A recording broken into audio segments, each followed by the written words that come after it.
that will broker some of that and do some sort of value-added service to say, look, we've sourced a panel for you. When you took your request, we bid it out. Here's the lowest bidder. Here's the best bid from a provider, and we're going to help you sort of do this project within Qualtrics, hold their hand a little bit. Like that would be a very common thing, I think, to have build, say like quarterly. Like if you know you're going to be doing kind of the same survey each quarter, let's say, then that additional service. But I don't know. I'm speculating. I appreciate that. But so if I wanted to do a research on demand or special project, could I pay a la carte, or would I already have to be an existing customer?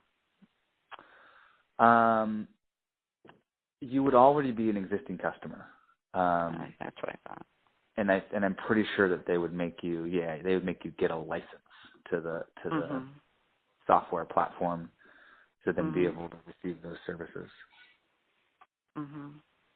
Yeah. And the license is based on how big your company is, or how many people are going to use it, or what your revenues are? It's typically based on like completed responses. So like kind of amount of data to be collected.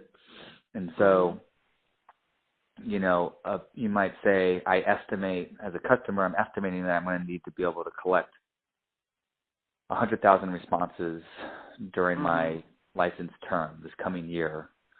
And it's sort of use it or lose it, basically. Kind of like old cell phone minutes, right? And so that actually can create some challenges. It created challenges for me running customer success, because if the salesperson was really good at selling the customer on a large volume of responses that they didn't use, then the customer's going to come back at time of renewal and say, hey, why am I paying this much money? My needs are less than I thought. And so that became something that we had to manage and get better at. And, there was a lot around that. And the pricing is still largely based on that. However, given Qualtrics is having developed a platform with a wider array of kind of features that can be added or excluded from a more sort of baseline deal, then there's also that element of, okay, we want 100,000 responses. We want to add in the statistical analysis tool.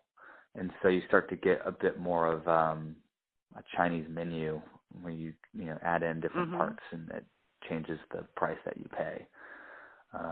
But in the legacy pricing, the baseline pricing was very much around, I need 3 users and we're going to collect 100,000 responses, or I need 10 plus users and 1 million responses. And there were sort of packaged tiers that you could buy, and then those are further adjusted based on what product modules you want to add. But again, all this kind of goes out the door when you're doing a really big deal with a large enterprise. Then it's much more like, what's the business value that we can add? How much are they willing to pay? And we'll do more of a custom quote. And if they request it, if it's required from their procurement team, maybe we line item it and we attribute a price to different capabilities, but that's not always that standard. Does that make sense? Yeah, it makes perfect sense. Thank you. It's really helpful and insightful. Okay, I don't want to get too bogged down in that. So let's switch gears again a little bit and ask you, who do you think the competitors are and what differentiates? We talked about this a little bit, I think, but what differentiates Qualtrics from this is there's no real peer-peer.